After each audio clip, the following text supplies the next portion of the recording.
yeah, I decided to go on a walk because I felt like I had a lot of energy that I need to use for something. But like usually when I have energy like this, I feel motivated to work on like my business or work out or make a YouTube video, which is what I'm doing right now. Figured I'd multitask, but it's kind of the topic of this video. Lately, I've been feeling like extra kind of impatient, but more energized. It's a positive, but it's also a negative.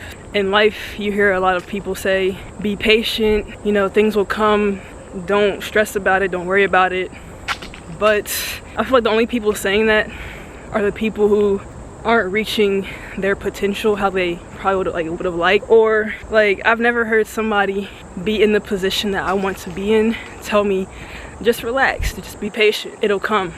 I think anybody who's telling you to be patient and relax and not stress out so much about your goals, they're not really seeing the vision. Like, yes, if you're working on your goals consistently every day for hours, then yes, be patient, it will come.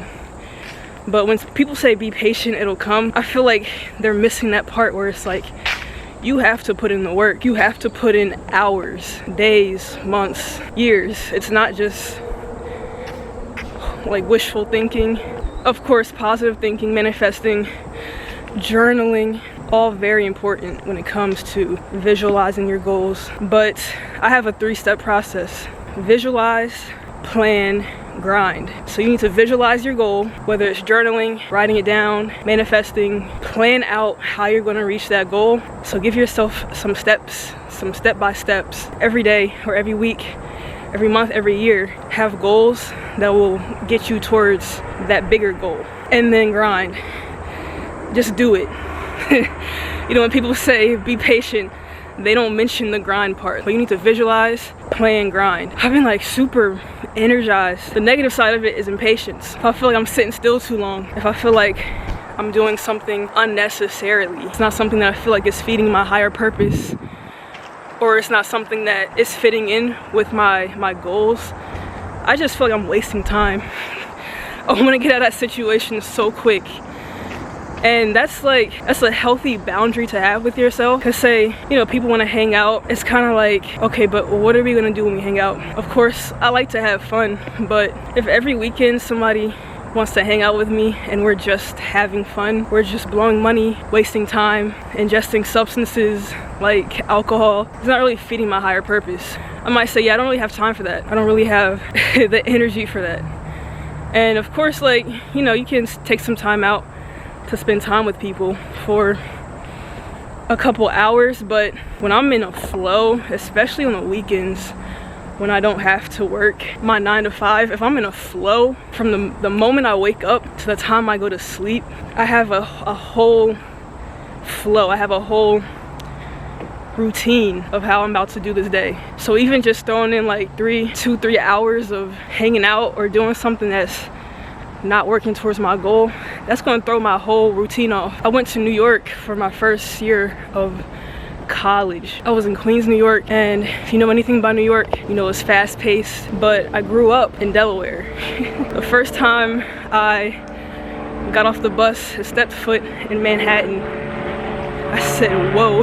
Just the intensity of the energy in New York can be overwhelming if you're not from a big city. But after spending that year in New York in college, I fell in love with that energy. I fell in love with that fast pace. Everybody walking on the street had a mission.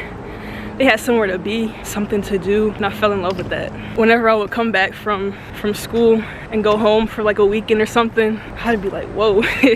It's a big difference.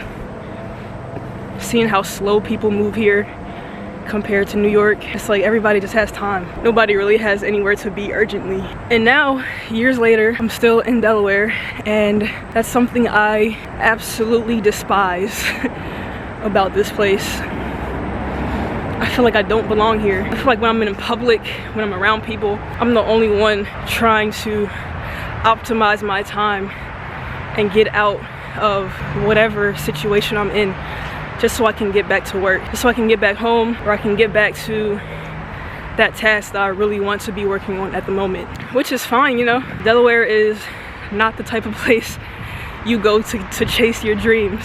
People don't have that kind of drive here normally. Most people don't.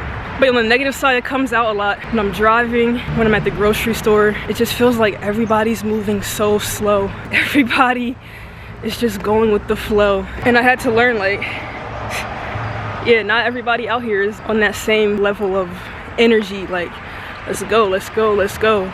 So I had to realize that by myself. Like, I gotta relax, you know. But when I do get these bursts of energy, it's good to use them. If I have something that I need to do that I can use this energy for, I'll fast. Because when you fast, you don't eat. Your brain is working off of fat instead of carbs, the better source of energy for your brain. So I'll wake up in the morning like 7, 8, 9, whatever, and I won't eat until like 2. Me fasting is like the best thing I can do. My thinking is so much clearer. I don't have brain fog, especially if I drink coffee. I feel more energized when I don't eat.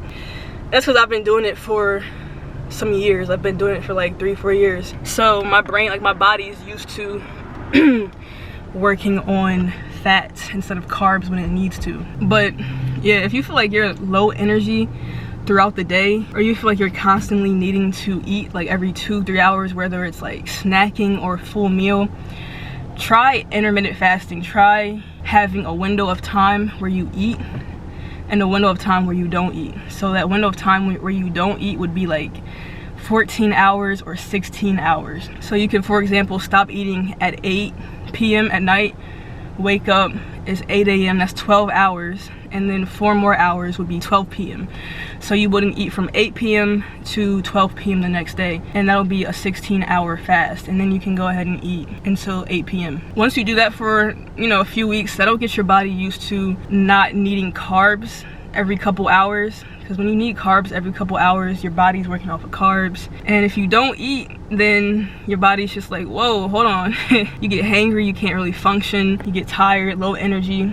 Once your body starts being able to work off of fat, then you'll just feel a lot more energized. Even when you don't have food, your body is energized, your brain is not foggy, and you can just work quicker, which is important when you have things you need to work on. Like right now, I just took my mile walk and I'm about to go back to work, where like the high energy I had was not needed, and it was actually kind of like distracting me. Like I couldn't sit still.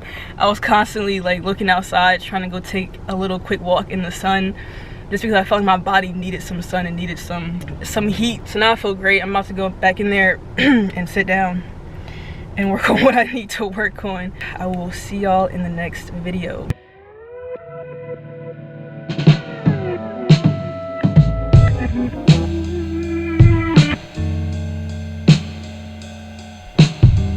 Mm-hmm.